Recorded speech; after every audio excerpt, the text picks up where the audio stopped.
All right, Pirate fans, welcome out to another episode of the Pirates Cove podcast. This will be episode number 39, part 2 and 3, you could say. We basically break down the Rockport-Fulton Pirates varsity. We'll talk about the offense, the defense, and of course the special teams. And that's from this last Friday's game between Rockport-Fulton Pirates and the West Oso Bears. Part one, we had Coach Morgan Hale. She's our Rockport-Fulton Lady Pirates girls basketball head coach for our girls basketball here in Rockport. And it's a real good interview. The video will be uploaded tonight after maybe between 10 and 11 when we're done with this podcast. So tune in to GT Sports YouTube channel and you can catch the entirety of the interview with Coach Hale. We did a Q&A with her. So very good. I enjoyed the interview with Coach Hale. So guys, now we're going to jump back into football. We're also going to, Steve's going to talk and break down what our Rockport-Fulton youth program is doing. Johnny is going to break down our region teams, what they did this week. And of course, we're just a few weeks away from the playoffs. So he'll be kind of talking a little bit about potentially playoff picture, how it'll look for the Rockport Pirates in our district. And then we'll also break down and preview our Rockport-Fulton Lady Pirates varsity volleyball squad. So Tony, I'll throw it over to you so we can get started. All right, fellas. So, um, Rockport had a really big win last Friday night against the Bears, but it's going to be exciting to talk about because, man, that first half, those Bears came out to play. So, first thing we're going to talk about is we're going to talk about the offense. And I know we normally talk about the offense of Rockport, but let's talk about the offense of West Oso. But first, I'm going to turn it over to you, Steve. What did you see in the offense? Let's talk about Rockport first, and or West Oso first, and tell me what you liked about Rockport. Well, yeah, I like to start off with West Oso. West Oso, they did a great job. Coach Smitty down there really had those boys prepared to play. He had them geared up. He had them flying around the field. You know, they came out in the hurry up offense, and it seemed to catch Rockport off guard.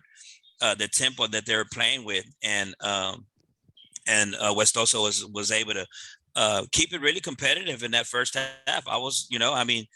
When we made a couple of stops there, and it seemed like I guess like maybe the second quarter, and I thought that was it. But it was after they had already scored 14, right? They had already scored 14 really quick, and they were matching us, drive for drive, and then we made a couple of stops, and I was like, okay, that's it. You know what I'm saying?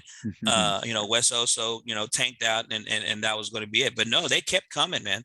And to tell you the truth, I mean, they kept all the way to the last second ran off. Those guys were still playing hard offensively, right?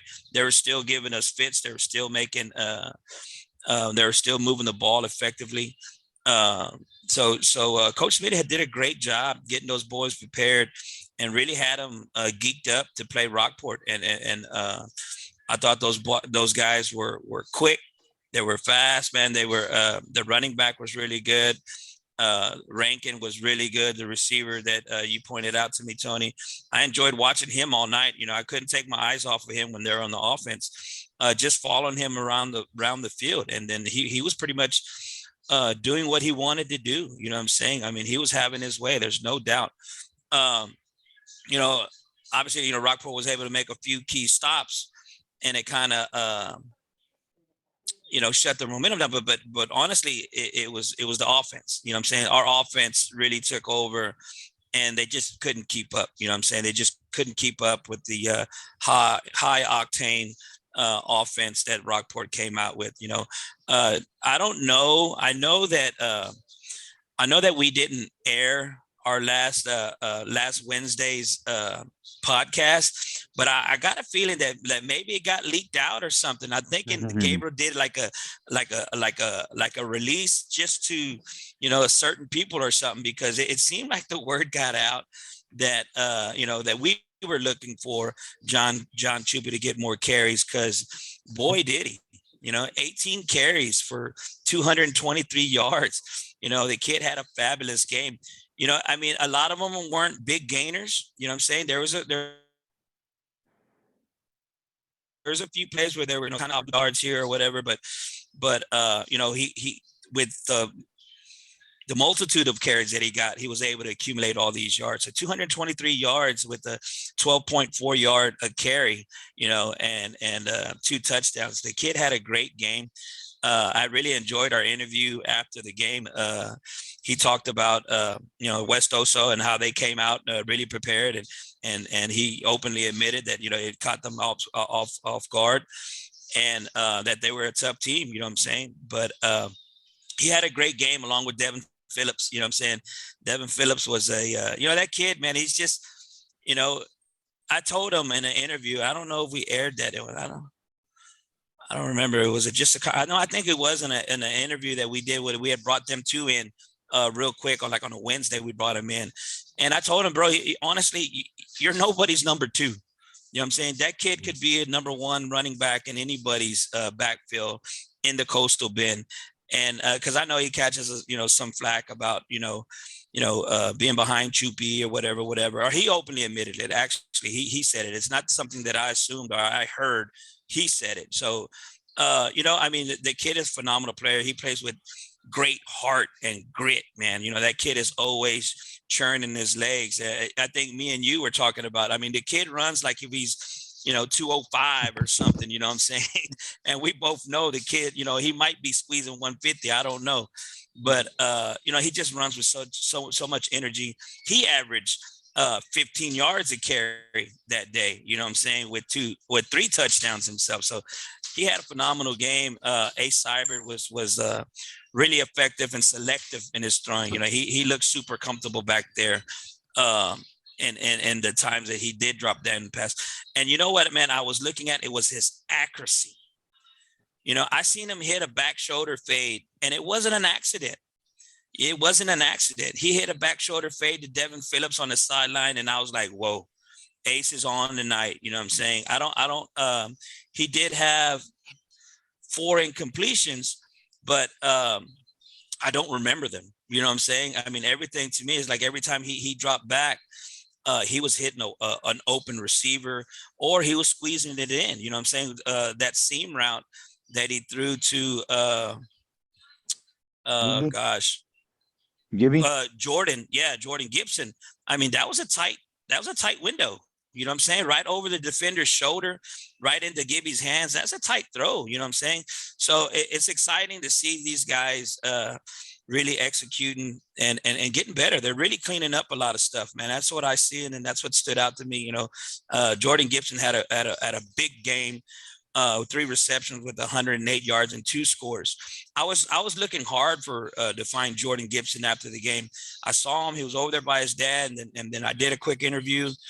And he kind of went to the locker room really quick, man. I wasn't able to get a hold of him because I really wanted to talk to him. He had I thought he had some big catches, and they were, big gainers. So, man, great overall, great team effort. And West Oso did come to play. There's no doubt about it that Rockport was caught off guard, and their quick passing game was effective. Their little dump passes to their running back was super effective. That kid number 15, he was fast, man. So I'm really looking for West Oso to really finish the season strong and put some pressure on Ingleside. That's what I see. I really do think. On paper it tells me no, but they passed the eye test for me.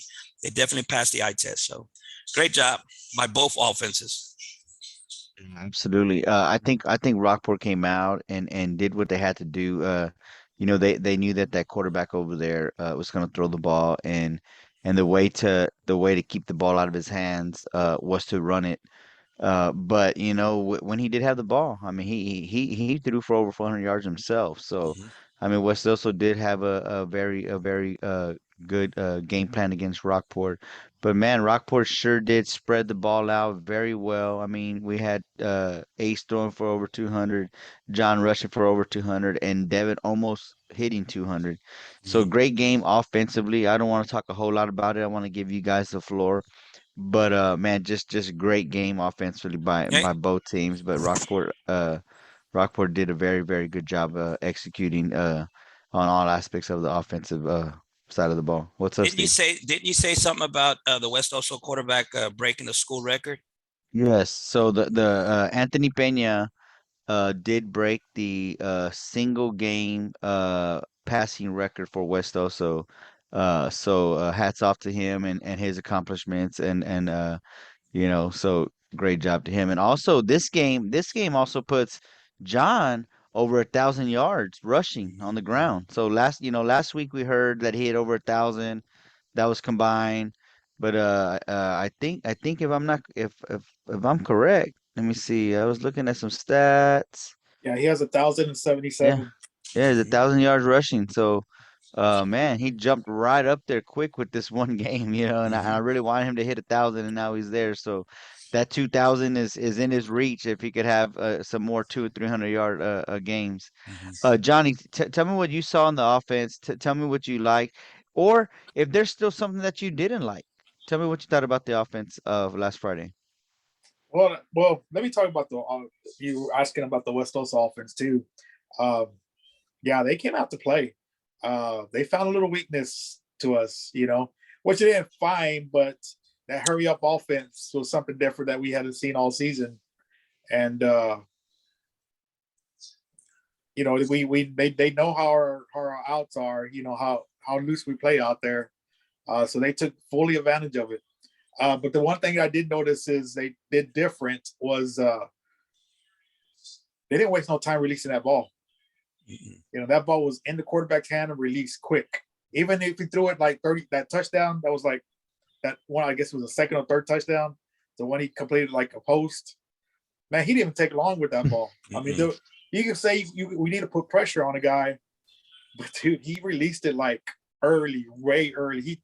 That was like a time and throw, So that coach did a great job as far as getting it out quick. That was their main goal: is hurry up and let's get this. It's like a hot potato, that football. Let's release it. Let's release it because we've been known to sack the quarterback. We've been known to put pressure on that quarterback. It started a little bit. I think Moreno got a couple quarterback sacks, but after that, they didn't take long releasing that ball. And I tried. I watched that game. I was all like, what can be done different? And there was nothing. I mean, it was as fast as that quarterback was releasing that ball. There was something little different that could have happened. But as far as inside that line, it was up to the secondary. They just had to go out. But they did. West Oso did a great job.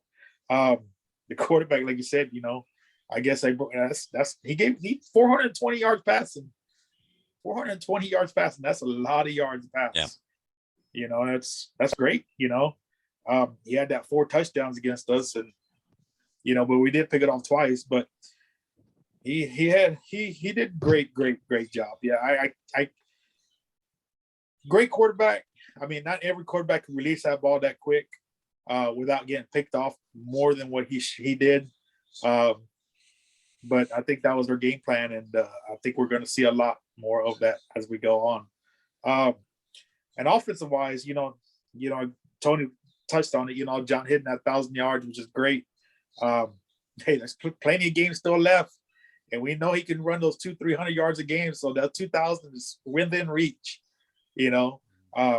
So I have faith in him getting that 2,000 goal that he set beginning of the season.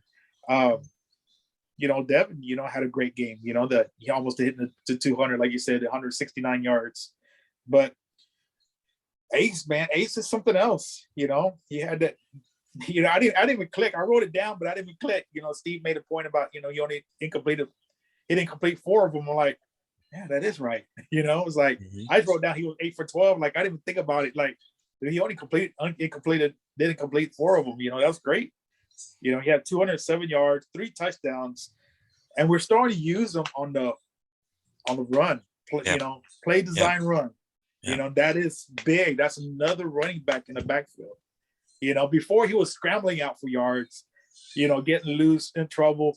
Now it's play design. And it's looking great. I think there was only maybe one play that didn't do nothing. But he had 5 carries, 43 yards. You know, he had a rushing touchdown. And I don't know if we touched on this ourselves last week. I can't remember, but last week he surpassed 1,000 yards for the passing year. Yep. For the year. You know, he's sitting at 1,300 yards right now. So I didn't catch that last week. So, you know, good job by him. But man, we gave up 420, man, but we got 696 total yards. Woo! 489 on the ground and the 207 in the air. 696, dude. It's very impressed by our offense. If they were going to keep up, they were going to have to shut down sometime. There was no way they were going to stop our offense. No way. And it's great to see the second team go in there and just drive the ball and score themselves. You know, Great. You know, I like seeing that.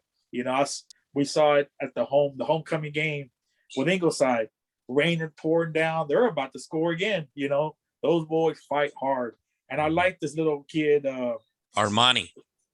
That one, but I like the little one. Oh, David. Yeah. David Chitterap.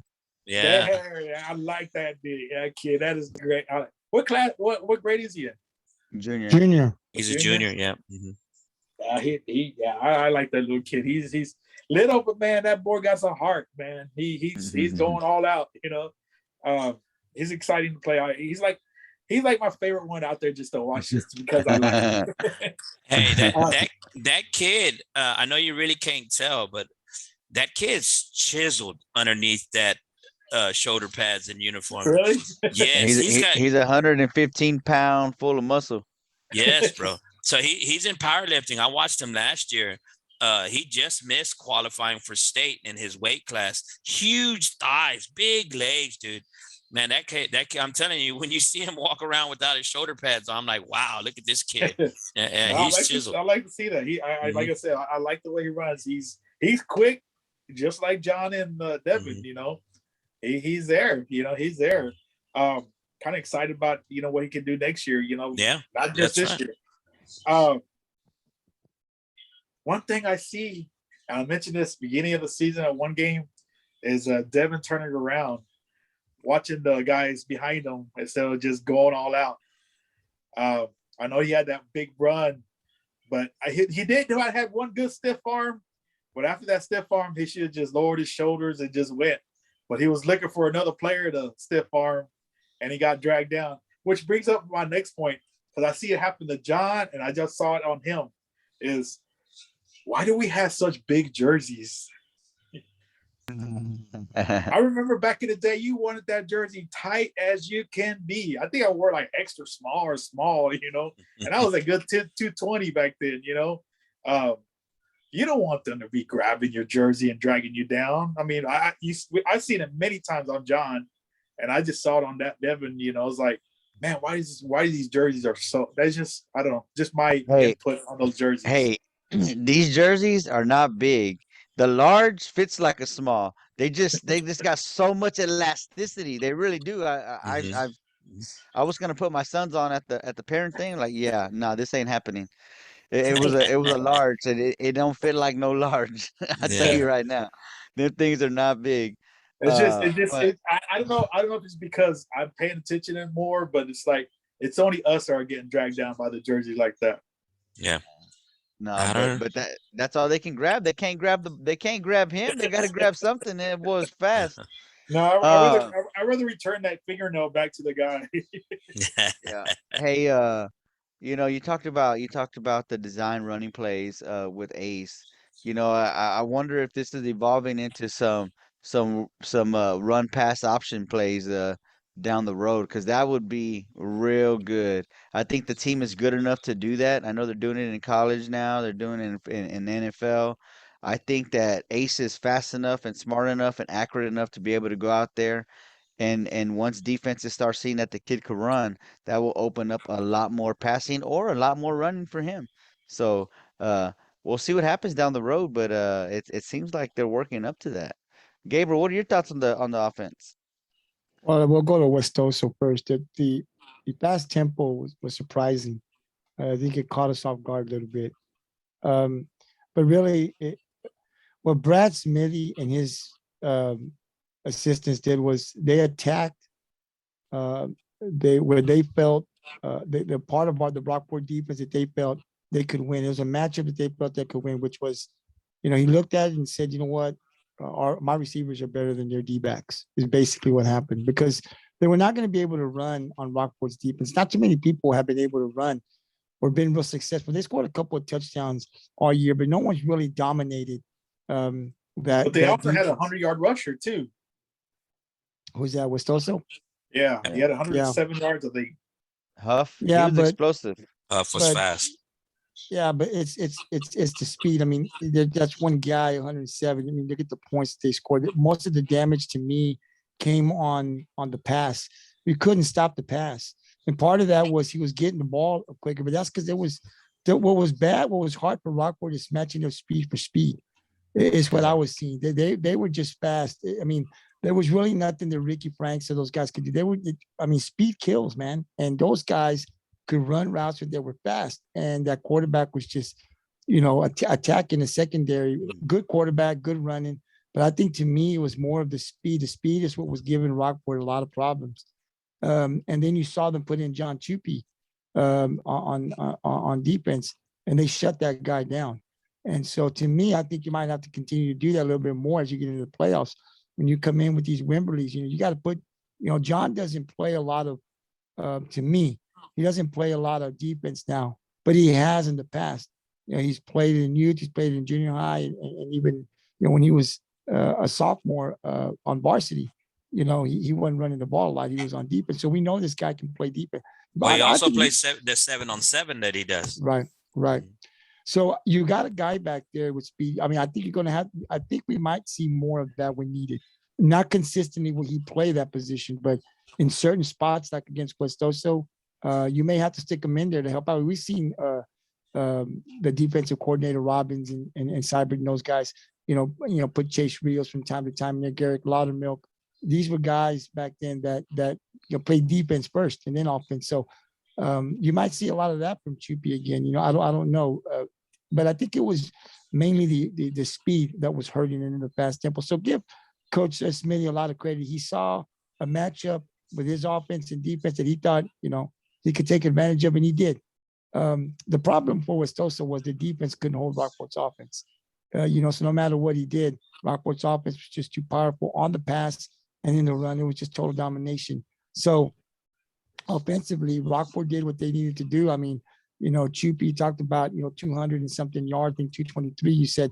But I said this prior, and I had seen John Troopy and Devin over at a Sinton volleyball game. After the game, I talked to him. I said, listen, man, I think he was at 800 and something. I saw. I said, listen, with what I see coming, you could get 200 plus in the next 3 games, which was, this game against West Oso.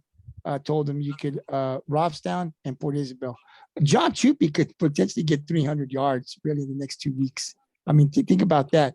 And then you go into the first playoff run where we'll play, the Hondo, where he may get another 200-300. So, this guy could go 3-3 and 2. So that 2,000 yards isn't out of reach yet, depending on what happens in the second round, right? But he just gained 223, and I think he'll gain another 200 plus against Robstown, and he'll gain another 200 plus against Port Isabel. So we'll see where he ends up in the regular season. But I think they're going to utilize John a little bit more getting into the playoffs. I think they know that they're going to have to, rely on him more as we get into that second and third round.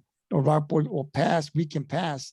But I think you're going to see more of that slot T, controlling the clock, especially when you play these teams, these high-powered offenses. But I'll tell you guys, I put our defense up against anybody. In Wimberley, Navarro, you already put them up against Sinton on the run.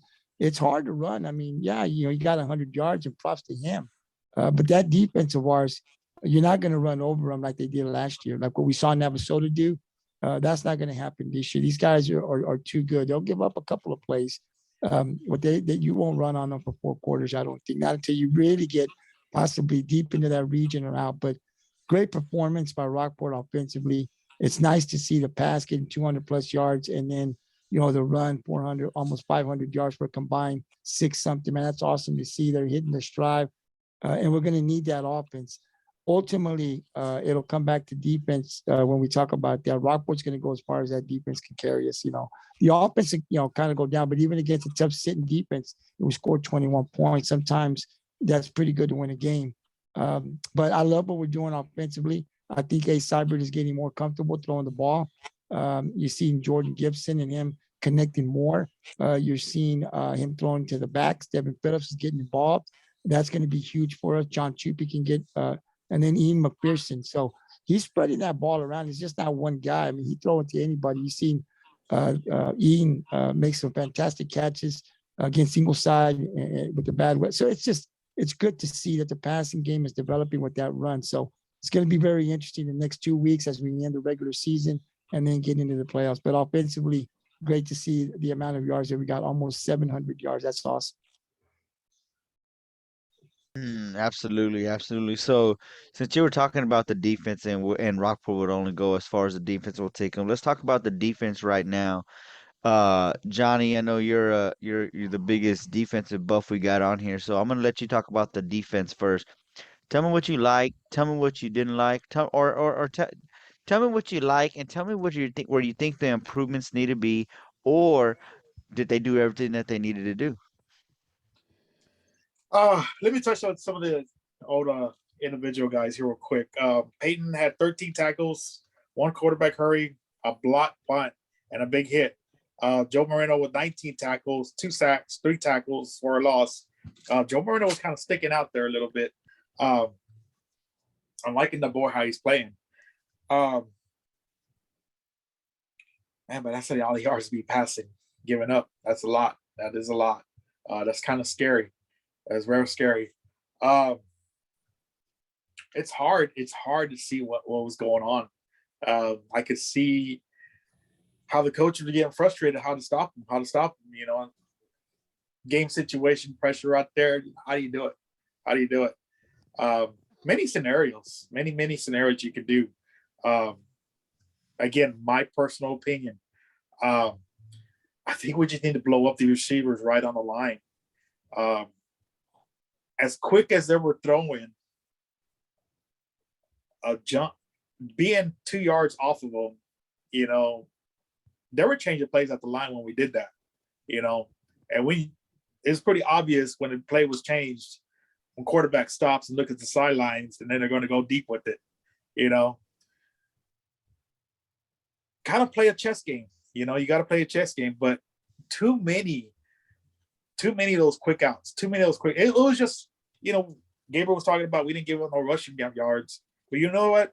All those out there were, to me, rushing yards, because the play started in the backfield, but it went forward, but we're giving up those yards just playing so soft. And we play soft, but we still give up the deep ball, Talking about quickness. The only way you could stop quickness is blowing them up on the line, stopping that timing. Because that quarterback, like I said, he threw that ball downfield on a timing route. It wasn't like that receiver broke free and he threw it. I mean, that quarterback took maybe like 2 seconds before he released that ball, But if we would have blew him up at the line, he would have threw it nothing but air out there, It's just, and playing like that, they're going to try to go deep. But if you blow them up the line, they ain't going to go nowhere. You distract their passing, and that's where our pressure could get to the quarterback. But if you're playing 10, 15 yards off, and they throw it in half a second, the quarterback has it, the guy catches it, and to me, he rushes for those 10, 15 yards, So we're giving them that. But, again, we're worried about giving up the deep. We're still giving up the deep anyways, But yards again, after catch. if we're giving up the deep because those guys are a full sprint and they know where they're going. We don't know where they're going. So they're always going to have that 2-3 steps on us, that juke move or whatever, But if we're 2 yards off of them, we blow them up. We're right there with them. We stop their full speed quickness. That is just my opinion on that.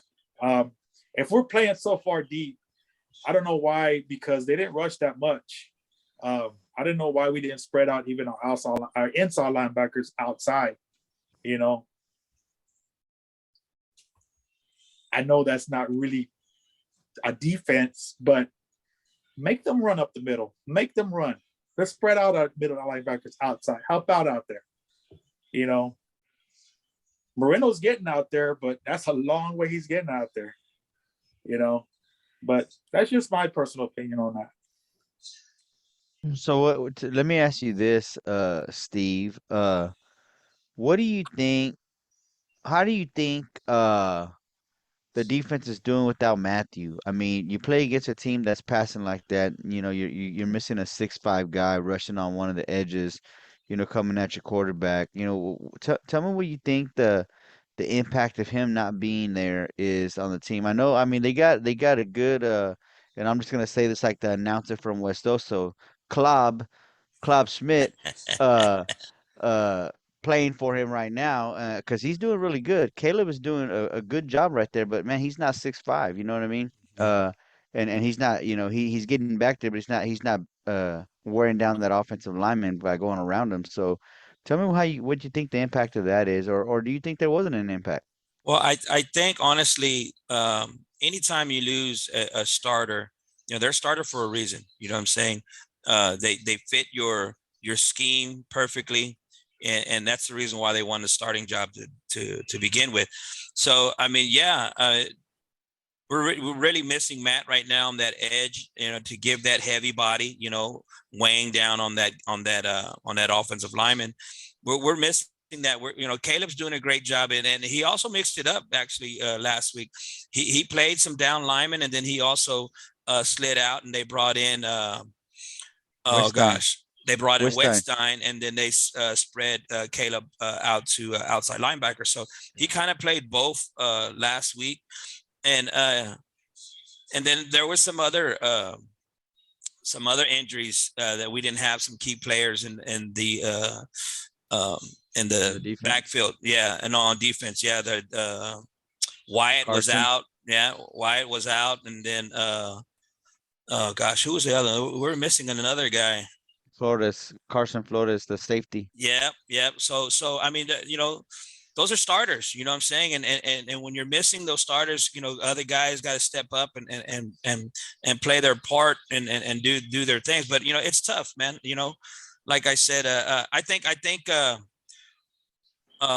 keeping them out is the right choice. Not bringing them in, you know, rushing them back. You know what I'm saying? That's a smart thing to do. Let's let them get completely healed. You know, I still see him, you know, favoring the leg because I watch him, right? So when they're on the sidelines, I'm looking, and he's still favoring the leg, and you know, he'll reach down there and rub it every now and again. So there's still some soreness there. So hopefully he can get back into to playing for him, and we can, you know, because we need him. We need that pressure off them edges. I didn't see. We're not as effective, you know what I'm saying, when we have that, you know what I'm saying, because we need those three to put some pressure on the quarterback in order to free up our linebackers. You know, you saw McAllister's numbers kind of suffer from that. You know what I'm saying? I think McAllister's numbers have gone down ever since that we've lost Matt on that edge, you know what I'm saying? So I mean, that we could account that. You could also say, you know, the coaches, you know, and this is probably more the case, you know, the coaches are doing a great job executing a game plan towards Peyton, you know, sending extra bodies at him and making sure that they get him locked up because, you know, his numbers have been speaking for themselves. So coaches have to game plan for that. But then Johnny made a great point too. You can't get back there if the guy's getting rid of the ball in less than 3 seconds. You know what I'm saying? It's like 1-2, ball's gone. You know what I'm saying? So it's tough to like say, you know, oh, well, you know, our numbers are effective. You know, there's a combination of a lot of things going on. I think Matt's one of them. I think the coach's strategy is another one. And the quarterbacks are just doing a great job getting the ball out. You know what I'm saying? They see something and they're running with it. You know what I'm saying? Krupa's numbers have been down. You know, Joe has been doing a phenomenal job on defense, but I mean, you can't block everybody, right? That's what I'm thinking. You know what I'm saying? You can't block everybody, and Joe's just capitalizing on that. You know what I'm saying? He's feasting off of that because, you know, they're sending 2 people at him. You know, they're making it hard and they're getting rid of the ball. And a lot of that stuff was, that yards after catch, you know what I'm saying? That's what we're getting killed. Those short routes, they're doing a great job completing the pass, but it's the yards they're gaining after the catch is what worries me. You know what I'm saying? We're not rallying to the ball. And when we get there, we're not making solid contact and bringing our arms. You know what I'm saying? We're leading with our shoulders and trying to knock them off their feet when we should be, grabbing cloth, you know what I'm saying? And pulling them down. So, I mean, and we all know it, you know what I'm saying? Like we said it earlier, it's all a copycat league. Everybody's going to try to expose what they see. They see a weakness, they're going to try to expose it. So, I mean, I don't know. I think it'd be kind of tough for them to change their whole scheme and their approach on it, running, I'm looking at the safeties, right? So the safety been playing a big role, right? They're up, right? And, they're filling up the box, but, I see 3 tackles between the 2 safeties last week or 6 tackles, 3 apiece. And I don't know if that's, if they're really making that big of an impact by doing that, you know what I'm saying? So it could be something that they want to look at, but I don't know, it's all personnel and scheme, and what they do well, right? I mean, so they bring in John on defense, right? And John's just not a speed guy. John's a defensive skilled player. He's skilled at that. He's not just a fast guy to keep up with the fast guy. He was actually in better position to make some of those receptions than the receiver.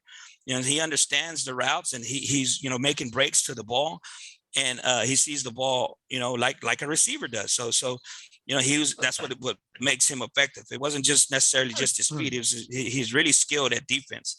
But I mean, you don't do that. Now, I don't think you move John to defense his senior year. Now, maybe in a playoff game, something like that, I would definitely do. You know what I'm saying? If there was something that was getting out of hand, and yeah, absolutely.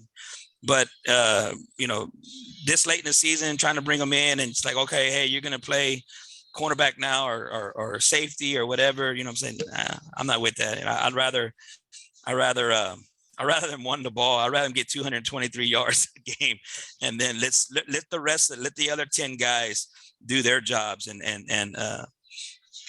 stuff like that. So you kind of got to live with that stuff. So I don't know, man. We'll see what it do, right? We'll see what it brings. Yeah, absolutely. And I think you made a great point when you talked about the contribution the safeties are having as far as tackles, and not that they're not making a contribution to the team. I mean, Carson has 20 tackles on the season, and Blanford has 7, and I think they throw Wyatt back there whenever they have Devin at corner, who's at 18. Uh, but yeah, and the reason I say that was a good point is because last year the safety made most of the tackles. George Marble was the safety last year, and I talked to Coach Robbins about this when we interviewed him early before the season started, about who was going to take that spot, and he said he had some guys, and he has some guys that are doing some good things. But man, George was in on every play last year. You know what I mean? And I knew those shoes were going to be tough to fill. And I hate to put that kind of pressure on another guy, but man, George is all over the field, and we just need that. We need that right now. And Joe Moreno is trying to pick up some of that slack, and like you said, with Matt out, you don't got to double him, leaves another guy free to block Peyton. You know what I'm saying? So. Uh, I think that's what's going on there with some of those numbers. But another guy I want to talk about, and I mentioned him while we were up there during the game, is this Delgado kid. I tell you what, I haven't heard of him all season long, and apparently he's been on the team, but they didn't throw the ball to his side, so it's hard to say how effective he could be against a team that's throwing his way all night long. But when they did throw his way, he was on them. He Yeah. was on him, or he batted the ball down. Yeah. He either batted it down or he was right on him. There was no pushing and shoving and none of that stuff. He wrapped him up and took him to the ground. So I'd really like to see this kid get some more reps out there, because man, when I watched the game live, and I got to watch it again uh, uh, on film to see if what I saw is what I thought I saw. I mean, every time they did throw the ball his way, it was batted down or he was right on him. So, man, I don't know where he came from. I can't believe and I apologize that I didn't even know that he'd been on the team. But man, I feel like that kid got something. And I hear he's just a junior. So Yeah, he'll become. he's rostered on both JV and varsity. I had to look myself, you know what I'm saying? 'Cause I've seen him at practice. I have seen him at practice, and I want to say I've seen him at practice since the very beginning. But when you look at the JV roster, he's on both. So maybe he shared some time early, and now it's kind of kind of over there. But yeah, I mean it. I like to see him get some more reps. You know what I'm saying? Because it would free up Devin, right? If Devin, the fresher we can keep Devin, the better we're at. You know what I'm saying? But I think without Wyatt, that might have been the reason why Delgado got some shine. But I mean, he did a great job playing when he got his chance, right? And they call your number, you got to be ready to go. So he, kudos for him for being prepared, right? Because that's the hardest thing to do, is to walk the sidelines, you know what I'm saying, for 6-7 games, and then you get your number called, and it's about what you do right then. How do you respond? And the kid did come out and he had a heck of a game, and maybe he earned himself some playing time or some more looks, more reps on defense. So good job, man. You're absolutely right. Delgado did have a great game. Yeah. So Gabriel, I'll let you talk about the defense a little bit. What are your thoughts on the defense? When this game, I mean, 35 points or 34 points, I think they scored 34 points. I mean, it's disturbing for a defense like ours. I shouldn't give up that many points, but it's coming from the past, guys, and other coaches are going to see the matchups, and we're going to see more passing from teams that are able to pass. Now, the run game, I think we're really good. I think that's our that's our strength. Our linebackers are the strength. These guys cover a lot of ground on the run and the pass. And then, of course, we talked about our D-line, and we talked about Luis Aguilar in the middle, how he'll turn it up a notch. And then hopefully Matthew will be back here soon. And then, of course, what Jones is doing on the other side. So I think, the next, couple of weeks, obviously, and then moving into the playoffs, I think some people might be able to run on us, but that's our strength. Our secondary, we give up we give up height, man, and that plays big.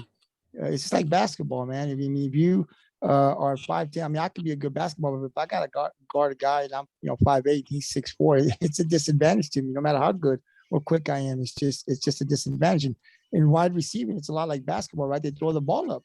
And if the guy's taller than you and more athletic, it doesn't matter how fast or good you are, you're probably going to lose a lot of those battles. So we're at a disadvantage. We've got to figure out a way to get to fix it, because other teams are going to see that, and they're going to throw on us.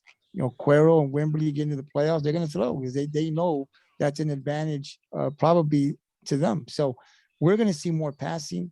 It's going to get harder probably for our offense to score 60, 70 points as we get deeper into the playoffs. So it's going to get a little tighter. So that's why I said we're going to go as far as our defense takes us, to me.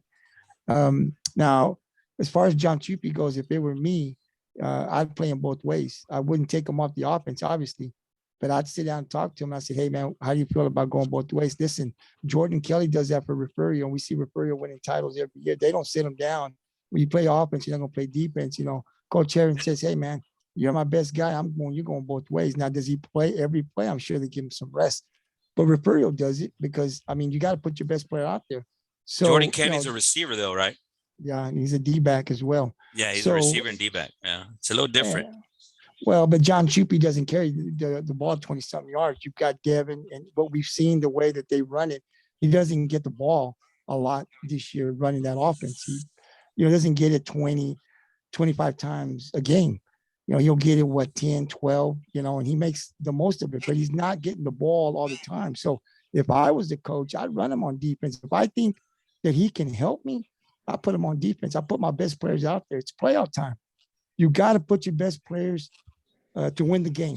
And that's the way I would take it. So if John Troopy could help on defense, I'd talk to him and say, how do you feel? He says, hey, coach, I'm ready to go, which I think he would. I'll play him. I'll go both ways. But you know what?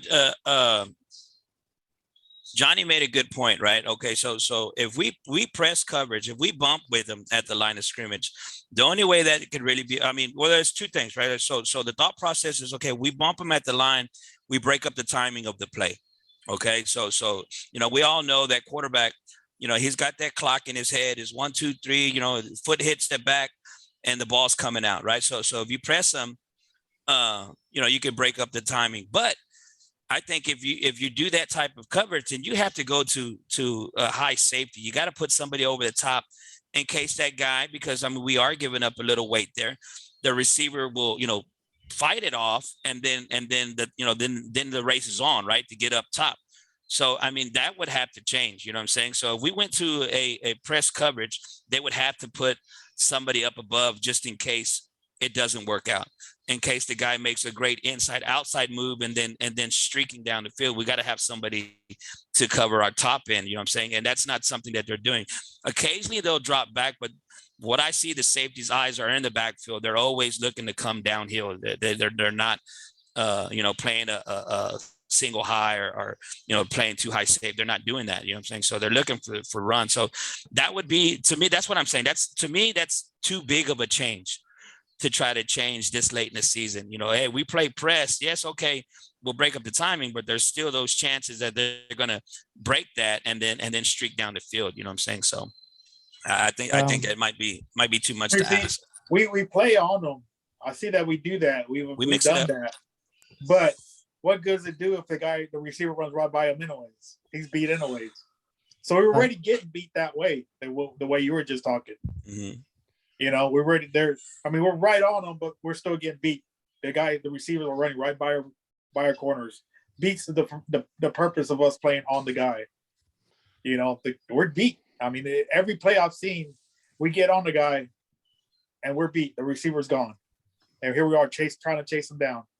Yeah.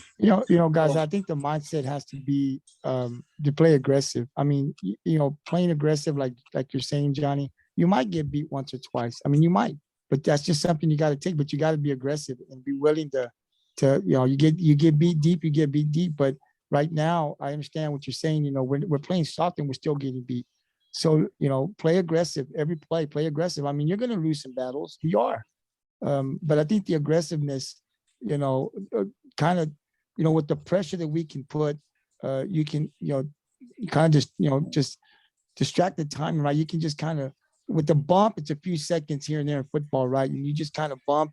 You just don't let them run up 5 yards, slant, get it. It's too easy. It's too easy for those receivers and that quarterback.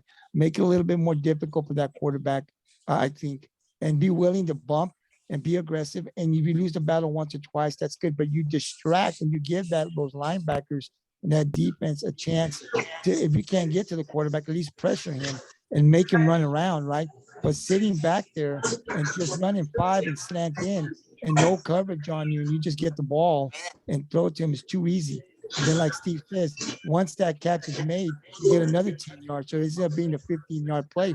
Something that we got to change, because when you get into the playoffs, you're going to play better teams that can pass better and they're more athletic, and you're going to see the difference. So I don't know what you can do. Maybe you move a safety, like Steve said. It's kind of difficult because it's something you haven't played.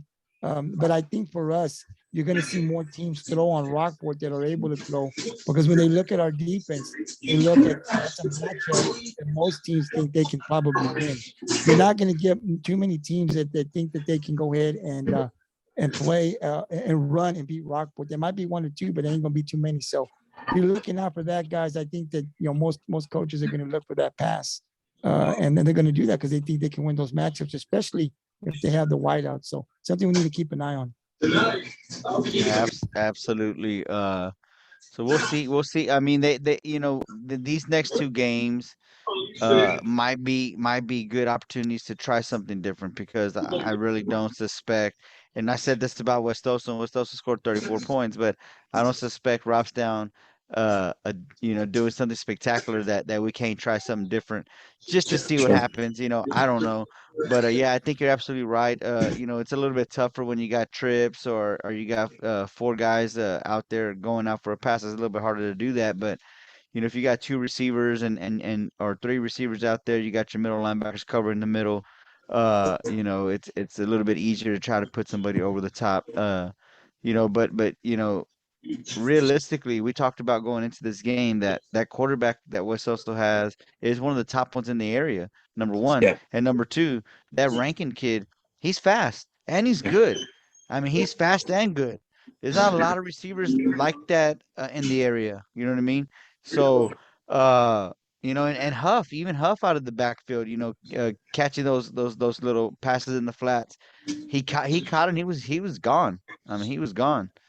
So there are some things that we probably need to fix there. But I think Johnny made the biggest point about the safeties is, when I think about it, just pop into my head, I just think about George and how George was in on every play and I just don't know if that's happening this year. You know what I mean? So we'll see. I thought before I anticipated before the season that those would be big shoes to fill, and it proves that they have been.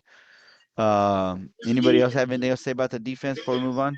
Yeah, real quick, guys, before we move on, my grandson wanted to say hi to you guys. He's a big fan of the podcast, and I just wanted to say hi. How's it going? All right, get out of here.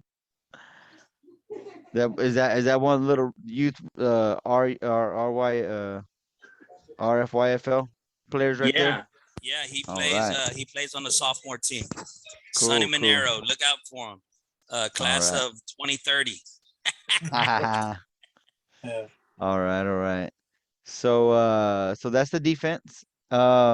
Special teams will be the last thing that we talk about this Rockport game. Johnny, you like special teams. I'm gonna go to you again. You see something Man. that you didn't like? I saw something that I like, and I forgot who it was. I forgot to look what number he was. I kind of remember, I think, I want to say it was number 9. David Shitteraf. Mhm. I'm not sure if that was him or not. I can't Running remember. down the field It was on the right. He's lines up on the right side. Yeah. as we're on kicking. kickoff. Yeah. He's the And he one that was- made he- the tackles. Yep, that's David Shitteraf. That was him. That is 115 not Bill, pounds. That is not Bill Bates right there. I Yeah. finally see a kid that's actually going all out, dude. All out. I mean, that kid is full speed, and he's still getting to the tackles going the other way. Yeah. That's the way everybody should be run. That is the perfect example as a kickoff coverage team right there. He don't Yep. care. He's just gonna go all out. He could get blown up, but I guarantee you he's gonna put that kid on the back. There are gonna be teams trying to, stop him. I'm pretty sure because he's obviously the best one out there getting down there. No, not scared. He's just going all out. And I like that. I didn't watch the other films, but our live, it was kind of hard to see because as we're going with the ball. So but he stood out because he's just way out there, man. I had to say something very positive about that. I kind of felt bad. I couldn't remember who it was or anything like that. It just popped in my head like, man, that kid, I mean, wow. I just, everybody, all these kids just got to run like him. You're going to get blocked, but man, you just got to go through it, man. I was a kickoff guy and I got blown up many times and this and that, but you just got to be kamikaze with yourself. Just don't get blocked and locked up with somebody. Playing patty cake was I call. I just like the way that kid runs, and I just had to say that out there with that. Other than that, I mean, there was nothing that really stood out on me. Really, I mean, it was routine kickoffs. I mean, routine field goals. I like saying that. But I don't remember any punts. Did we even punt? Yeah, we quick punted once. All right, so I didn't remember seeing any of that. But Mhm. no, I just had that stood out big time for me about that kid.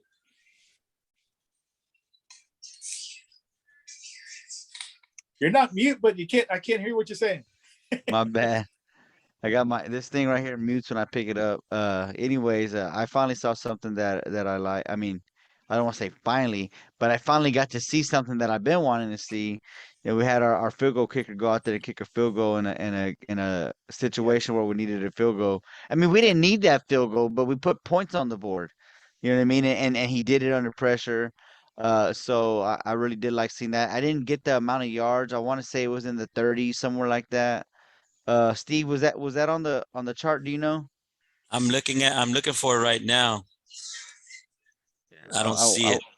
yeah, Yeah, I yeah. wouldn't. I'm sorry. Yeah, no, it's 33 yards. 33 yards. So, Mhm. you know what I mean? And That's not an definitely, average kick. That's pretty good. yeah, yeah, that's good. That's and he has a lot of leg. He has a lot of leg, you know what I mean? And the reason I wanted to see him do it is because I remember that long one he went for in Raymondville. I think it was his first time. I think he had a little bit of stage fright and that ball went wide left, but it was deep.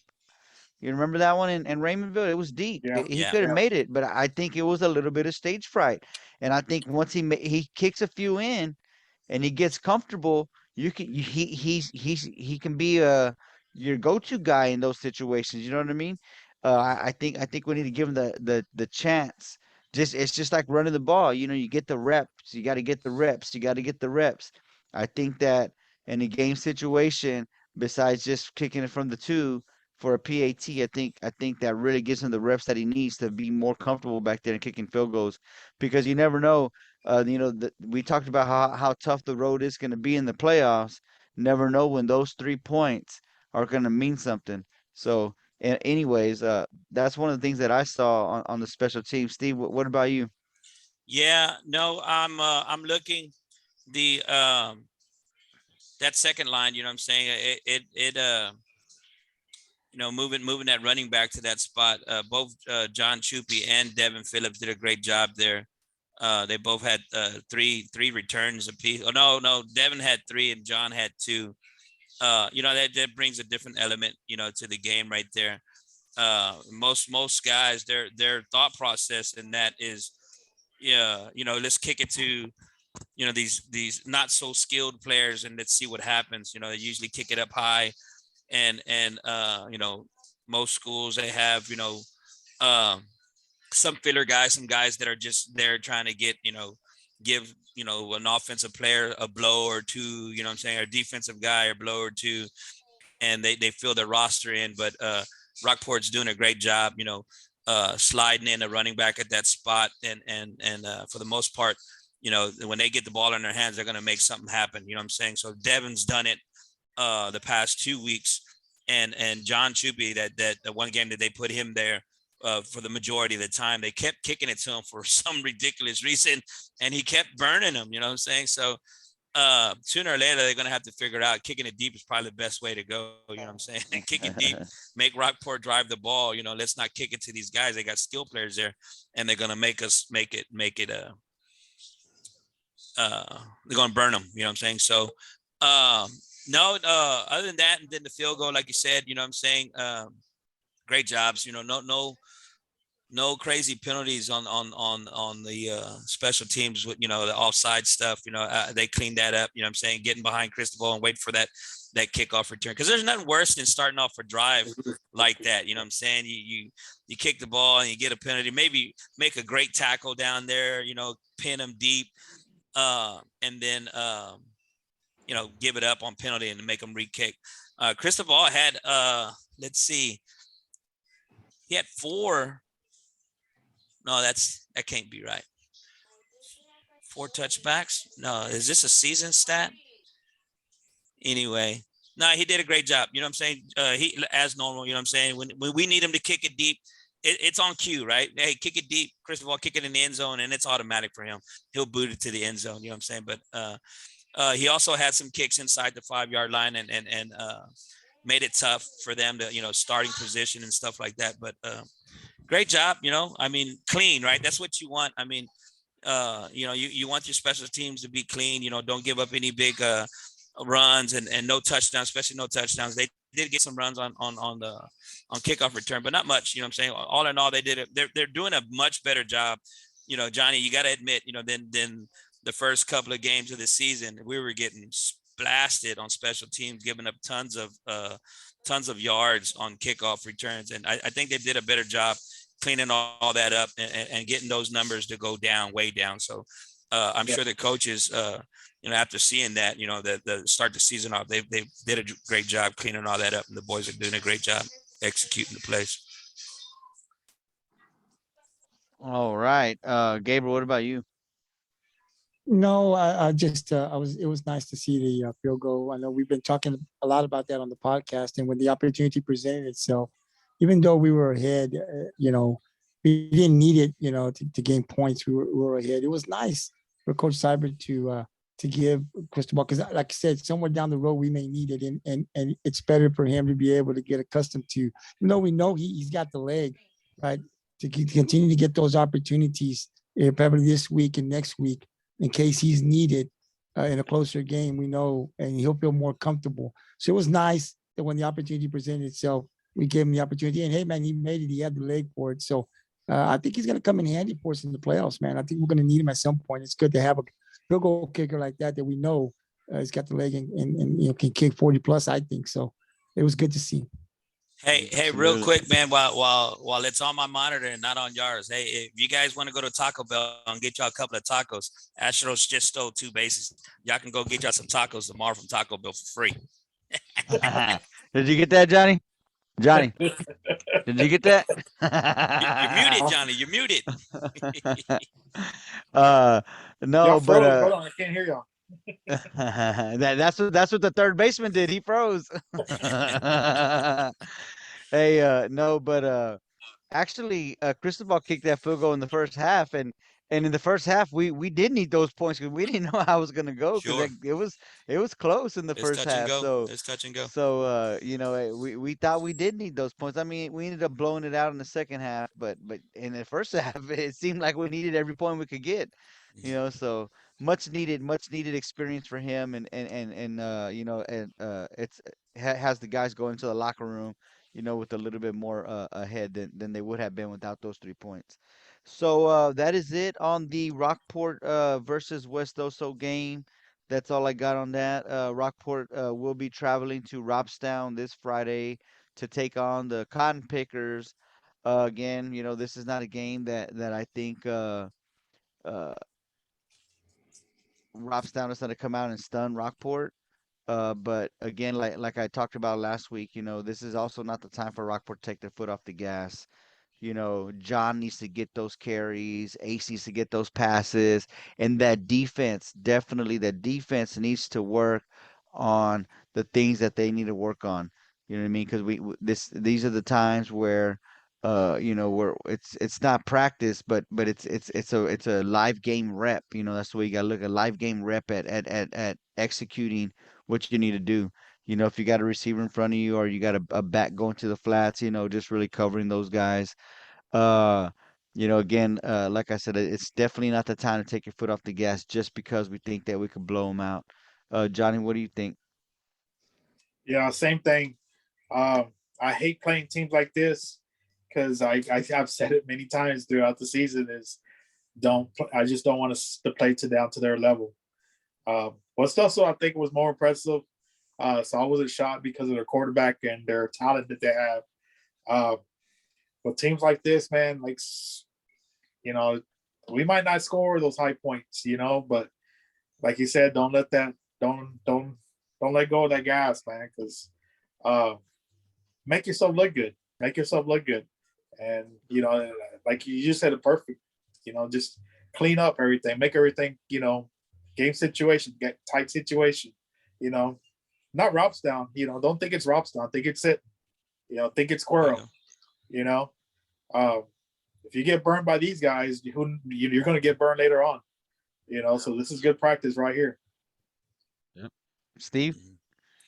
Yeah, you know what I'm saying? I mean, for me, it's a catch-22, right? I mean, you obviously you don't want to take the foot off the gas, but it is a good time to get a look at some of the younger guys. I do know that they did make some moves, and my inside reporter told me that they make some moves this week. and they got some guys coming up from the lower leagues, and they're gonna, if nothing else, get to run reps with the varsity, and get that exposure. You know what I'm saying? We'll see what Cyber does as far as playing time, but it's cool. You know what I'm saying? That most of those two guys, those two teams, their seasons winding down. I think we got one more game apiece to get those guys up there and get them some reps and practice, and hopefully get some, get a snap or two in the game. You know what I'm saying? But with all that being said, I want to see us surpass 76. To be honest, I got family in Robstown,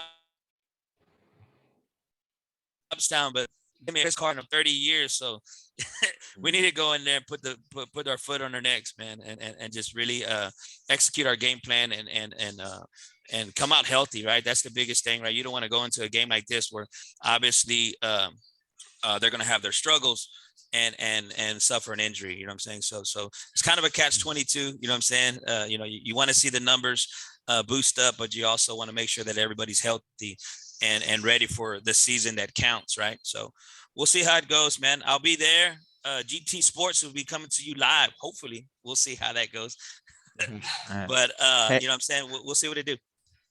And also, I did hear that tickets will be sold at the gate in Robstown, so there's Yeah. no need Yeah. to purchase them online. No, Just not for if anyone wants to know. not in Robstown. And then they got tacos in the concession stand, bro. There you go. Tamales and Homemade tamales. tortillas. Yeah. Hey, Gabe, what do you think about the game? I'll just add, I think you're going to see some of the starters out, probably halftime, third quarter, going into the fourth quarter, maybe midway through the third quarter, which would be good. We need to see, what's up and coming, give these guys an opportunity to play and show what they can do. But to start off the game, I like to see the intensity, like we started off with Sinton. And I think that's important. That first quarter is going to tell us, if we're going to play down, like Johnny says, to their level, or if we're going to play with that high intensity that we did against Sinton. And that's what we've got to do. I know it's kind of hard because, like I said, man, and you guys play sports too. When I remember when I played basketball, even though you wanted to, you kind of like, oh man, it's playing Robstown. We're going to win anyway. So you don't come up, and they got to work all week with that high intensity. I mean, the coaches are going to preach it, but it's up to the players, right? Come up with that high intensity, play every play like if you're playing Sinton or you're playing Cuero, it's you're trying to get out of the third round. Hustle to every play. Bat the ball down, jump. You're giving 100% like you would anything else. You're not, I'm probably not going to run as hard. It's rough. I'm probably not going to compete the pass. So I want to see at the start of the game the intensity, that high intensity with these guys playing, rushing to the ball. All 11 guys on defense, offensively, running your routes right, blocking. Even if you got to take a guy for a run, you hit every play. You play hard every play. I think it's important. And so that's what I'm hoping to see at the start. We'll see what happens. But if we don't come out like that, Robstown scored 40 on Port Isabel. I don't think they'll score that much on us. But they could get a touchdown here, a touchdown there. So I like to see us come out with that intensity, like we did with Sinton defensively and offensively. Run those plays, finish out those plays, blocking and running hard, and score that 60 plus points. I think is what we should end up with after the game is over. But we'll see what happens. But that's what I'm looking for. But it's going to be a big win, guys, for Rockport. It should be. We should get 60 plus on this team. Absolutely. So again, the Rockport-Fulton Pirates will be facing the Robstown Cotton Pickers this Friday night in Robstown. So you could either hopefully right now, watch it live on GT Sports, or if not, we want to make the road trip down there. There'll be selling tickets at the gate. So the last thing that I have before we go to you, Steve, I just want to talk about a little bit about last week for the freshmen, the JV. So last week the freshmen took on the West Oso JV at home and came out victorious with a 14-6 win. Trevor Garcia and Peyton Taylor scored touchdowns, and Peyton Taylor added 2-point conversion. Sean Howe had an interception, and Sean Gober had a fumble recovery. The Freshmen Pirates are now 6-2 on the season and play Sinton at home next Saturday at 5:30. And I believe that this is one of they've only got 2 losses. One of them's to St. Joseph, who was their last game, and the other one is to Sinton, who they played this week. So good luck to the freshman team. Tony, I The think they J play. I think they play on on Thursday. on It Thursday. says, yeah, Thursday. That's what I'm saying. Oh, okay, What you did I said say? Saturday, Oh, I did. Yeah. right? That's Oh, what you heard. oh, Yeah. I He said the says last time the last time they played them, they got 2 losses. They lost to St. Joseph, Okay. and then Sinton is the other team that beat them. Hey, Uh, Tony, I'll just add real quick that the last 2 games that are on their schedule is Sinton, and then they got one more next week against St. Joseph. The two teams that they lost to. So hopefully, this freshman team, which I think is very talented, the first game was Sinton scored 40 something. I think it was 44-18. I think. So I'm looking for this team to be a little bit more competitive. I know Rockport's going to want to get a win back on them. So hopefully it'll be closer. It'll be competitive, and hopefully, we can come out on top. But it's going to be a good one. yeah, absolutely. And that's at home, so that means they're playing here, right? Not at Sinton's home, right? That's here in Rockport. They'll be playing that game here. Is that Correct. correct? Yes. Okay. Then we got the JV Pirates. They took on the London Pirates at London, and they tied 8-8. Aiden Smith scored a touchdown, and Ryder Winston scored the 2-point conversion. On defense, Caden Solis had an interception. The JV Pirates are now 5-3-1 on the season, and play West Oso JV next Thursday at 5:30 at West Oso. So the JV this time will be playing the West Oso JV, not the freshman this time. So again, that will be their second to last game, correct? They still got That's one right. more after that. That's right. All right. So good luck to those 2 teams this week. Check them out if you can.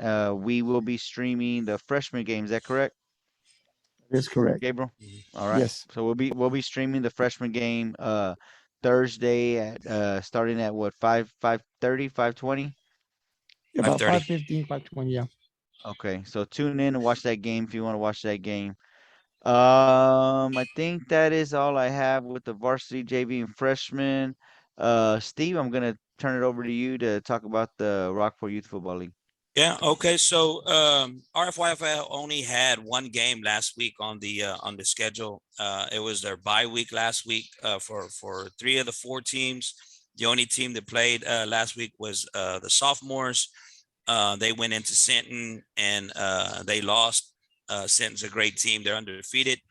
And sophomores take the loss, and which drops them down to 2-4 on the season. This week, the freshmen, who are also 2-4, will be in Taft to play against Refugio. Again, the game's going to be played in Taft against Refugio. Kickoff is 8 o'clock. Kickoff's at 8 o'clock, 8 a.m. So if you want to catch the freshman football, they'll be in Taft. Actually, all games that Rockport's going to be a part of will be in Taft. So, that's so you just travel to one town and you're able to catch all 4 games. So all the games are going to be played in Taft this week. So the sophomores will be traveling to Taft as well, but they'll be playing Cal Allen Maroon, which is going to be a tough game for the sophomores.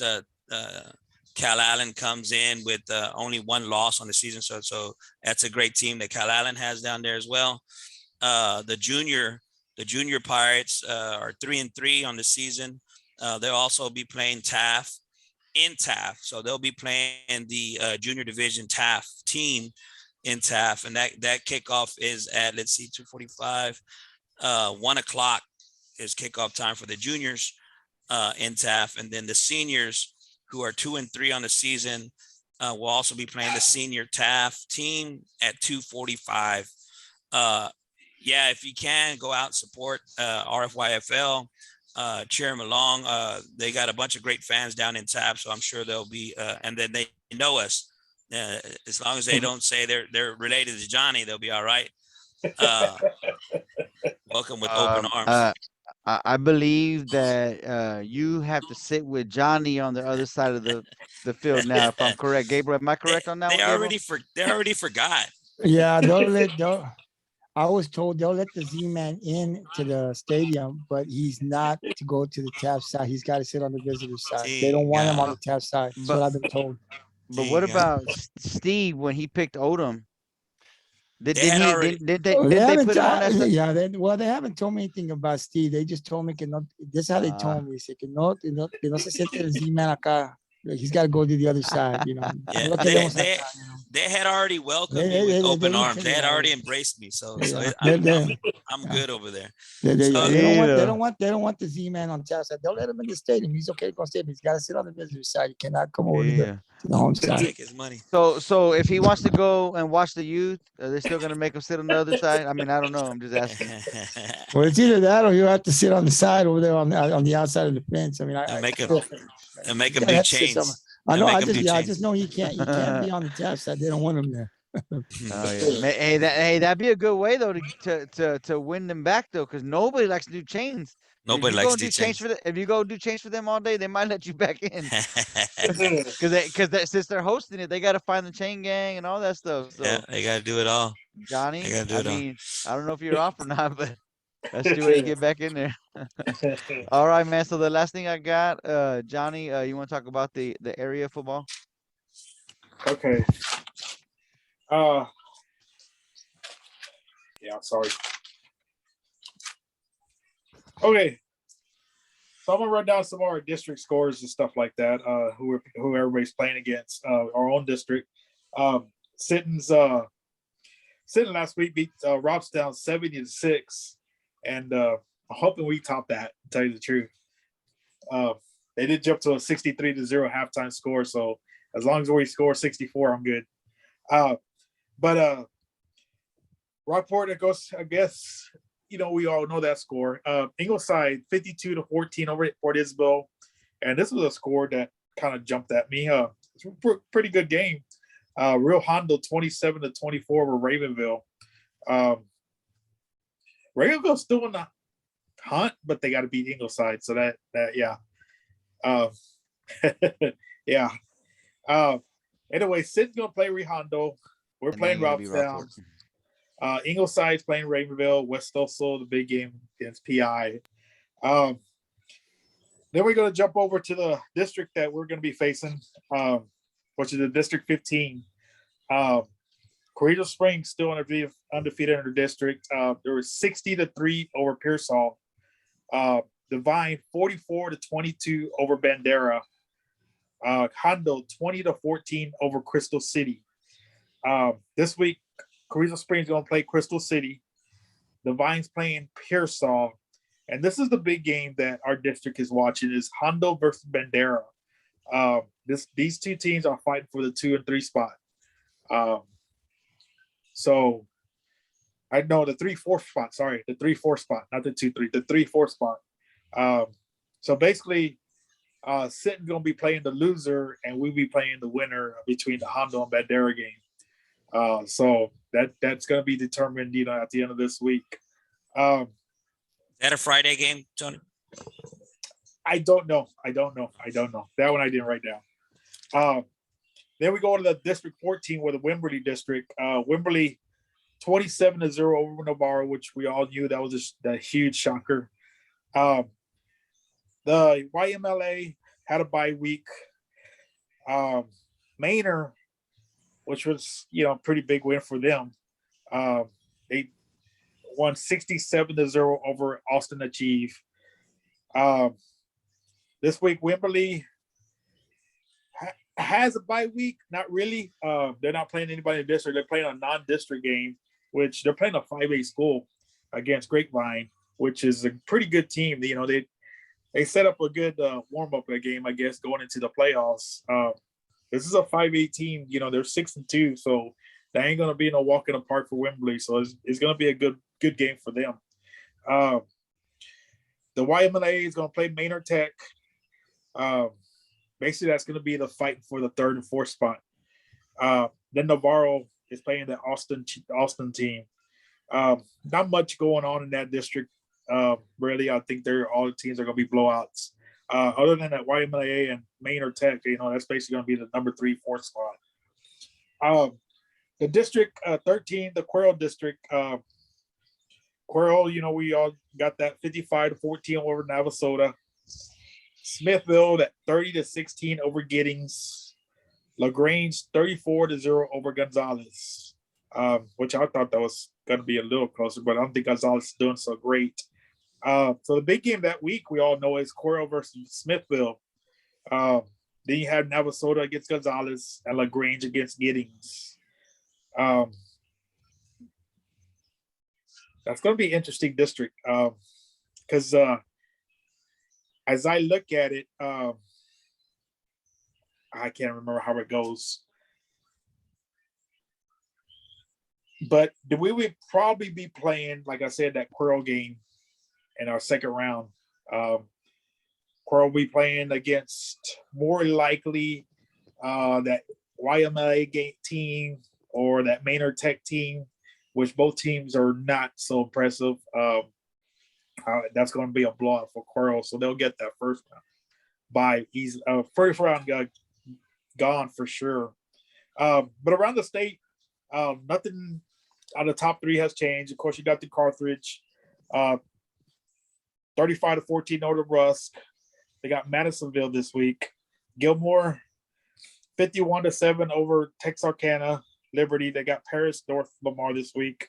Salina, 41-12 over Van Alstyne. They got a bye this week. But we have the new number 8 team in the area, in the number 4 region. They're not number 4, but they're number 8 in the state, but number 1 in the 4 region, which is the Quirrell Gobblers, that 55-14 over Navasota. That bottom spot, Navasota had that spot. They got knocked out. And then you got all of our teams that we're probably going to be facing at the bottom of that spot. You got Quirrell number 8, Sinton number 9, and Wimberley jumped on that number 10 spot. I'm hoping Rockport get up there sometime. Or we're lacking back there on number 26. We're creeping. Hey, we're creeping. We're creeping. Hey, Tony, I think we jumped like 20 spots. Ain't it, Tony? Didn't we start like 40-something, 46? I think we jumped 20 spots. So we're creeping. We're creeping. Those top 3, those bottom 3 are right there and within our reach. They're right there. 7, 8, 9, and 10. We'll know by the 3rd round what we get. Hey, I was looking at the schedule because you asked Hondo and Bandera where they were playing. They're playing in Hondo. But when I was looking at the schedule, I see Divine that has beaten them each one. no, I know, but what I was gonna say is I guess Ingleside played one less game than us. Ingleside got them on a neutral non-district game. Not next week, but the following week they're playing Divine. Oh, I think somebody from Ingleside is writing that in already. I think somebody did. They've been known to do that. Yeah, they've been known to do that. Yeah, because that's the first week of the playoffs. Yes. I see. Yeah. I looked at the date. That's the first week of the playoffs. They're jumping the gun. Yes. Okay. So never mind that last part. All right, so that's all I got. Gabriel, Johnny, that's all you got. Steve, you're good on the youth. Johnny, no more around the area. Somewhere around the area. Okay, Gabriel, that's it. That's all I got. All right, guys. Well, thank you very much. That'll conclude the Pirates Cove for this week, episode number 39. Of course, I want to give thanks to Coach Morgan Hill for coming on, taking some time in part 1 today to come in and talk a little bit about the upcoming Rockport-Fulton Lady Pirates 2021-2022 basketball season. There's high expectations, guys, for our Lady Pirates here to win district again and make a deep playoff run. So, as she said earlier, it's going to kind of start a little rough because, some of her basketball players are still in volleyball and depend on how our volleyball girls go. So maybe a little rough stretch. You won't have. What was that? I forgot the volleyball. Go ahead. Yeah, I totally forgot about that. A little bit up at the volleyball. They're sitting at 28-9. 11-1 in district, and they're at number 20 in the state. They had that one game last Friday against West Oso, winning 3-0. Scores of 28-26, 25-16, 25-12. And then this past Tuesday, they beat Bevo 3-0, 25-11, 25-9, and 25-16. With that, they clinched their co-champions with Port Lavaca, which they will have that home game. They won the coin flip, so they're going to have the home game this Friday to find the number one seeding, 1 and 2. They're also waiting on the next district as far as who's going to play who. So the number 1 team, of course, plays the number 4 seed of that next district, the District 25. They're also going to play on seeding for that number 4 spot, which is between Bay City and Sweeney. So that's also a seeding for number 4. And that district, Needville won the district at number 1. Columbia is the number 2 team at 7-3. Stafford at 6-6. Now, this is one thing I didn't understand is like Stafford, Bay City, and Sweeney all became 6-6. The only thing I found out was Stafford had a better record overall than 3 with a 3-1 record. But that's still the Bay City and Sweeney, which they didn't tie. I don't know how they went with that. But they're battling for the number 4 seeding, which the number 1 team, of course, will play that one, and hopefully we'll get to play one of those teams. But we talk about the state rankings of them and this and that, who they're going to face, how far they're going to go. There's some teams in this area that they're going to have trouble getting by themselves, which is Callan and TM. They're going to fight. They're also going to play the number 1 seeding in their district. And that's somebody we will face in the second or third round. So it's a tough to climb up that, the volleyball team, but I think our team could get by that. I think this playoff warm-up game against Port Lavaca, whatever you want to call it, the seeding district championship, whatever, I think that would put them great in going into the playoffs. But that's all I got. Hey, This means wrap it up. Hey, but think about it this way, Johnny. The